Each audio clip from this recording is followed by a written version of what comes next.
हरि ओम तत्सत। हरि ओम तत्सत। आज हम पवित्र कार्तिक मास में तुलसी की दिव्यता और उनकी जनमानस में श्रद्धा और तुलसी के औषधीय गुणों को लेकर के मैं आप सबके सम्मुख प्रस्तुत हो रहा हूँ। भारतीय जनमानस तुलसी के पौधे को सदा से परम पवित्र मान करके उसको पूजता आ रहा है। तुलसी का पौधा पर्यावरण और स्वास्थ्य की दृष्टि से भी औषधीय गुणों से युक्त होता है। समाज के लिए और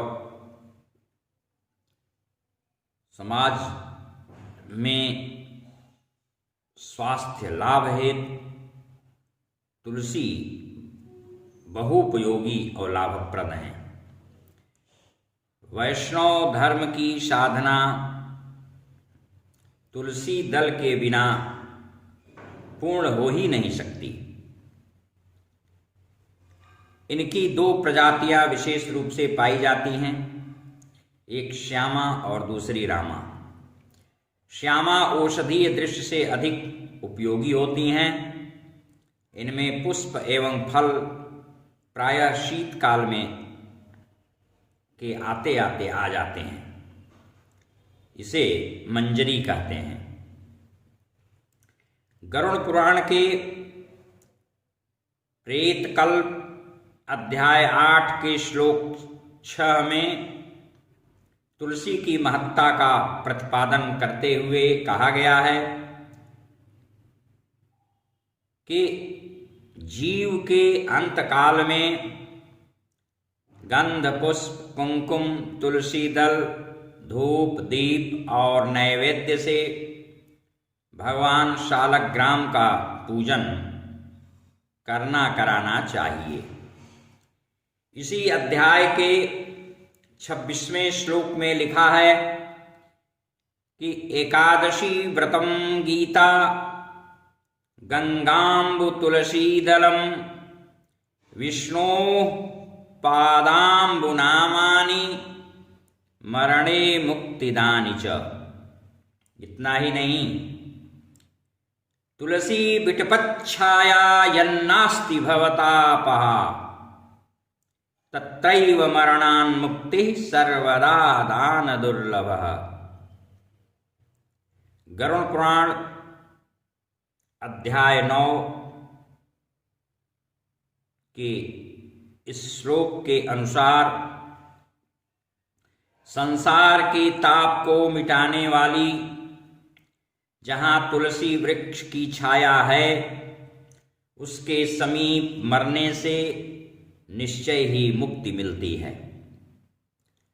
श्लोक 7 के अनुसार तुलसी विटपस्थानम गृहे यस्यावतिष्ठते तद्गृहं तीर्थरूपं हि न यान्ति यमकिंकरा। जिसके घर में तुलसी का वृक्ष है वह घर तीर्थ के तुल्य है और उस घर में जमदूत नहीं जाते। तुलसी मंजरी युक्तो यस्तु प्राणान विमुंचति यमस्तं नेक्षुतुं शक्तो युक्तं पापशतैरपि। श्लोक 8। जो तुलसी मंजरी से युक्त होकर प्राण त्याग करते हैं वे अनेक प्रकार के पापों से युक्त रहने पर भी यमलोक में नहीं जाते। तस्यादलं मुखे कृत्वा तिलदर्भासने मृतः नरो विष्णुपुरं याति पुत्रहीनोप्यसंशयः। श्लोक नंबर 9। तुलसी दल को मुख में रखकर जो कुशा और तिल युक्त आसन पर शरीर त्याग करता है, शरीर छोड़ता है, वह मनुष्य पुत्रहीन होने पर भी वैकुंठ लोक में जाता है। श्लोक 10 के अनुसार तिल, दर्भ यानी कुशा और तुलसी दल, ये तीनों वस्तुएं नरक में जाते हुए प्राणियों को भी बचा करके सद्गति प्रदान कराती हैं। कार्तिक व्रत का उद्यापन तुलसी के बिरवे के पास कार्तिक शुक्ल चतुर्दशी को भगवान विष्णु के पूजन के साथ किया जाता है। एक बार महाराज पृथु ने देवर्षि नारद से पूछा, आप यह बताने की कृपा करें कि तुलसी भगवान को क्यों प्यारी है। उन्होंने कहा, भगवान के तीनों बीजों से क्रमशः आंवला, मालती और तुलसी, ये 3 वनस्पतियां उत्पन्न हुई और नर्मदा का दर्शन, गंगा स्नान एवं तुलसी वन का संसर्ग या समतुल्य है। तुलसी का जड़ मिट्टी भी परम पुण्यप्रद है। तुलसी वन की छाया में पितरों के निमित्त किया गया श्राद्ध कर्म अक्षय फल प्रदाता होता है। अमित गुणकारी तुलसी को विभिन्न नामों से जाना जाता है और उनके हर नामों में उनके गुणों का वैशिष्ट्य सन्निहित है। तुलसी को लक्ष्मी स्वरूपा भी कहा गया है और शास्त्रों में, ग्रंथों में बताया गया है कि इनके समीप समस्त देवी देवताओं का निवास रहता है। इसलिए लिखा है, तुलसी काष्ठ दग्धस्य नरस्य न पुनर्जनि। तुलसी की काष्ठ में लकड़ी पर जो शव दग्ध किया जाता है, जलाया जाता है, वह परम पद को प्राप्त हो जाता है। यदेक तुलसी काष्ठम मध्ये काष्ठम शते कृते दाह काले भवेन्मुक्ति पाप कोटि शतैरपि। सैकड़ों करोड़ों पापों के होने के बाद भी यदि तुलसी की काष्ठ लकड़ी पर किसी का दाह संस्कार होता है तो उत्तम गति को प्राप्त होता है। जहाँ तुलसी काष्ठ जलता या जलाया जाता है, हवन आदि के कार्यों में प्रयोग किया जाता है, दाह इस पर किया जाता है, वहाँ सारे पाप विनष्ट हो जाते हैं। होमम कुर्वन्ति जे तस्मिन् तुलसी काष्ठ पावके। यह साफ साफ कहा गया है, जो मनुष्य तुलसी काष्ठ की अग्नि में हवन करता है, आहुतियां देता है, तेनायुतेन होमेन वाजपेय फलम लभेत। उसकी 1000 आहुतियां उसके देने से वाजपेय यज्ञ के समान उसे फल प्राप्ति होती है। इसलिए श्राद्ध काल में जैसे एकोदिष्ट, पार्वण तथा अन्य पितरों के निमित्त किए जाने वाले कर्मों में जो तुलसी का चंदन घिस करके चढ़ाता है, उसे 8 गुना अधिक पुण्य फल प्राप्त होता है। इसके गंध को प्राप्त करके, इसके चंदन को प्राप्त करके पितर लोग अत्यंत प्रसन्न होते हैं। तुलसी गंधमाघ्राय पितरः तुष्ट मानसा, संतुष्ट होते हैं। तुलसी काष्ठ का बहुत ही पार्वण श्राद्ध में महत्व है और इस पर हवन करने से पितर अत्यधिक तृप्त भी होते हैं और प्रसन्न भी होते हैं। इसलिए तुलसी की बहुविध रक्षा और सेवा करनी चाहिए। जो व्यक्ति एकादशी का व्रत करके 1000 तुलसी दल अथवा बिल्वपत्र द्वारा या सहस्त्र तुलसी दल द्वारा या सहस्त्र बिल्वपत्र द्वारा हरिहर का पूजन करता है, वह दारिद्र्य दोष से मुक्त हो करके यशस्वी होता है। कार्तिक के महीने में जो तुलसी दल से सहस्त्रार्चन भगवान का करता है, हरिहर भगवान का, वह मुक्ति का अधिकारी होता है।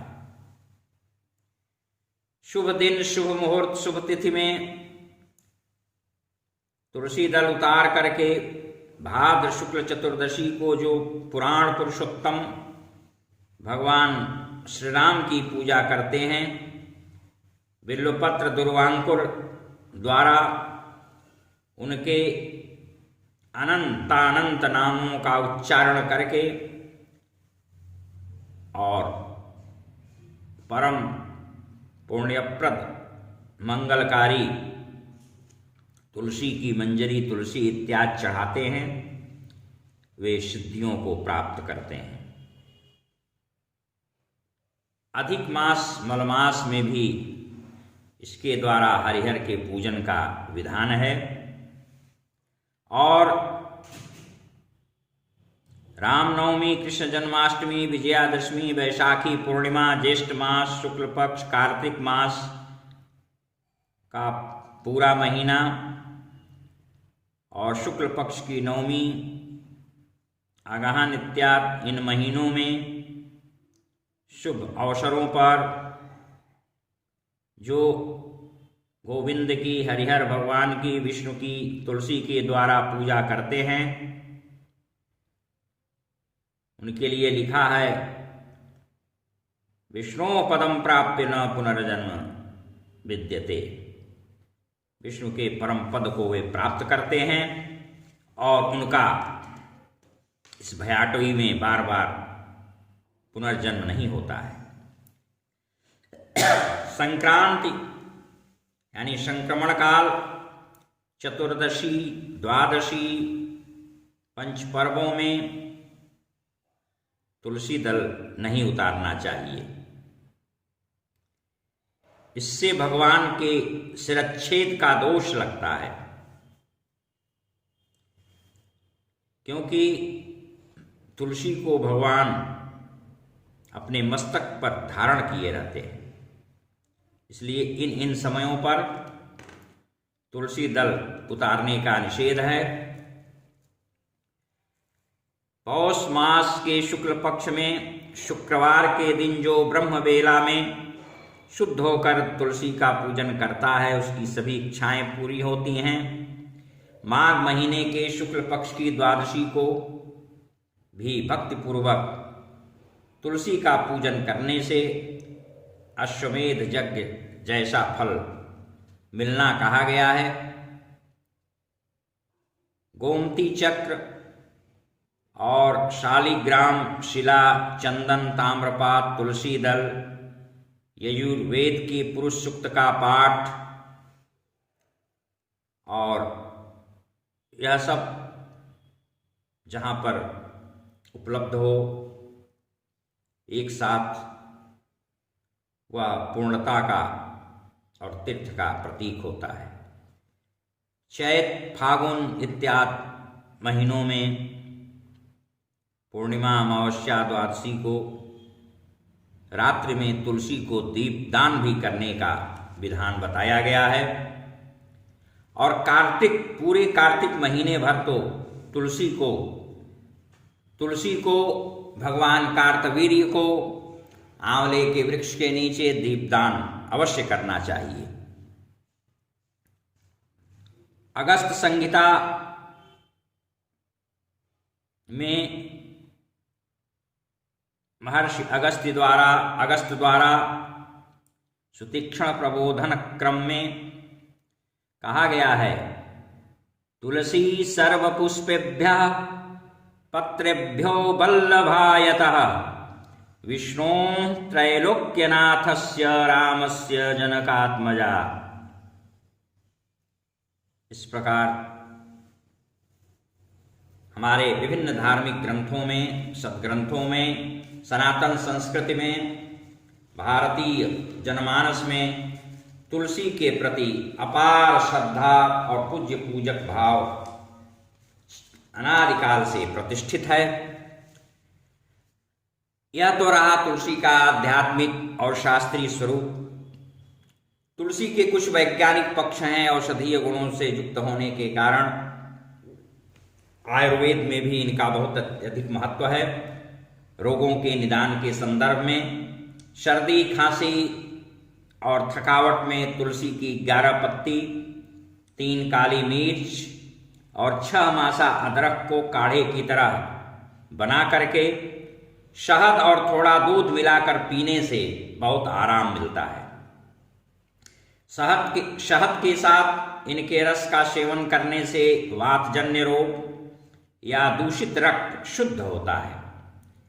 कुष्ठ रोगों में भी तुलसी प्रचुर लाभदायक होती हैं।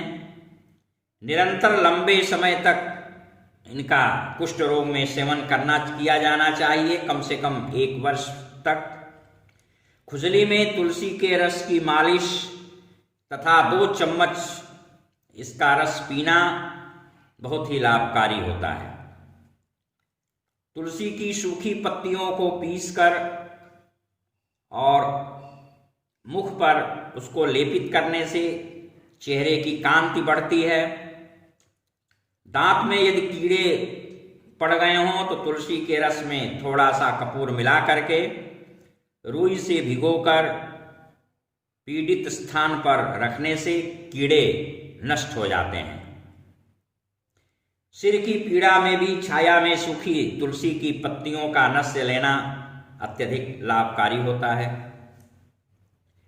वीर्य की निर्बलता, संतानहीनता में तुलसी के बीज 5 तोला, पोस्ता 4 तोला, गोखरू 5 तोला, कौंच के बीज 3 तोला, मुसली 4 तोला, मिश्री 6 तोला, सबको कूट पीस करके कपड़े से छान लीजिए और 10 रत्ती की मात्रा में प्रातः सायं दूध में छुहारा उबाल करके उसको पका करके मिश्री मिला करके उसी दूध के साथ इसका सेवन करें। इससे वीर्य संबंधी दोष दूर होते हैं और संतान की प्राप्ति होती है। बासी मुंह प्रातःकाल गुड़ के साथ तुलसी की मंजरी भी चबाने से वह संतप्रत योग होता है। बच्चों के श्वास रोग में तुलसी का रस 1 से 3 मासा तक गर्म करके शहद के साथ चाटना अत्यधिक लाभदायक होता है। ज्वर में तुलसी की जड़ और ज्वरांकुश का काढ़ा पीने से बहुत ही लाभ होता है।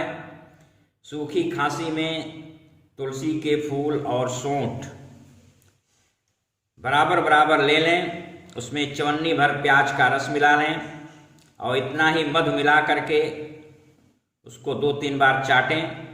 इससे सूखी खांसी दूर हो जाती है।